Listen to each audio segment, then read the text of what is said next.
Today we're looking at one of the most underrated LPS corals in the hobby, the chalice coral. These corals can produce insane colours, metallic patterns, glowing eyes and growth forms that make them a real centrepiece in a reef tank.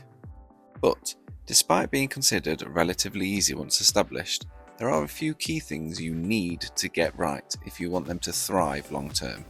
So in this video, I'm going to cover lighting, flow, placement, aggression, feeding, water parameters, and common mistakes.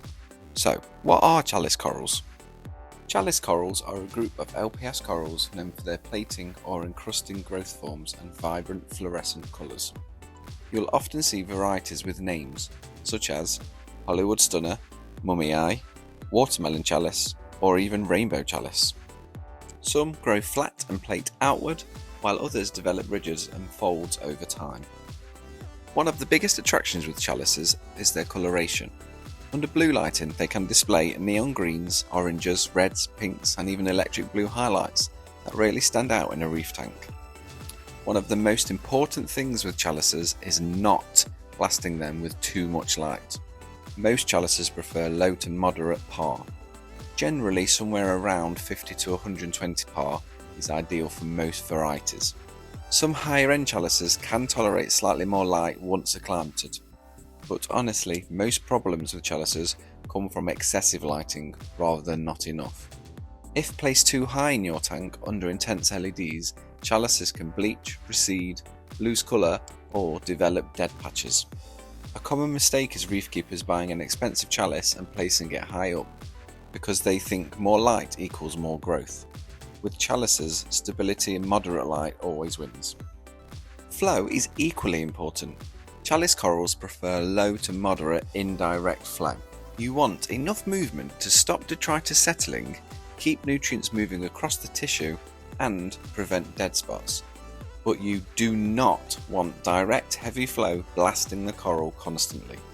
Too much direct flow can cause tissue recession, skeleton exposure, or the coral staying permanently irritated. A good sign you've got the right amount of flow is gentle movement around the coral without the tissue looking stressed. For placement, chalice corals are usually best kept on the sandbed or lower rockwork areas.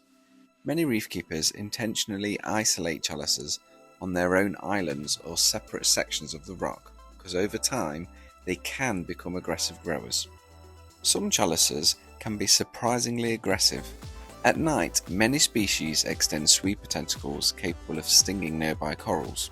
Certain varieties, especially Hollywood Stunner chalices, are notorious for this, so always leave space around them. Do not cram chalices tightly against Acanzoas, Euphilia or other LPS corals.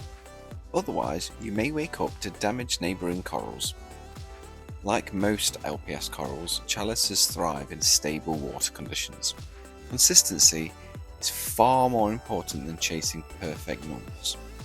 A good target range is salinity 1.025, alkalinity 8 to 10 dkh, calcium 420 to 460, and magnesium 1300 to 1450. And importantly, avoid large parameter swings. Chalices especially dislike unstable alkalinity. Rapid swings can cause tissue recession surprisingly quickly. Although chalices can survive perfectly well through photosynthesis alone, many hobbyists feed them for better growth and colour. They can accept reefroids, mysis, amino acids and other fine particulate coral foods. Feeding once or twice a week can noticeably improve growth, puffiness and colour intensity, but don't overfeed.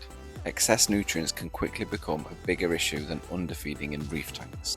In summary, chalices are usually easier than people think once you stop trying to force them into high energy SBS conditions.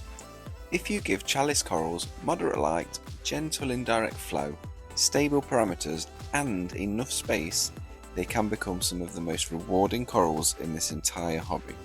Slow growing, but absolutely stunning once established. If you want more coral breakdowns like this, let me know what to do next.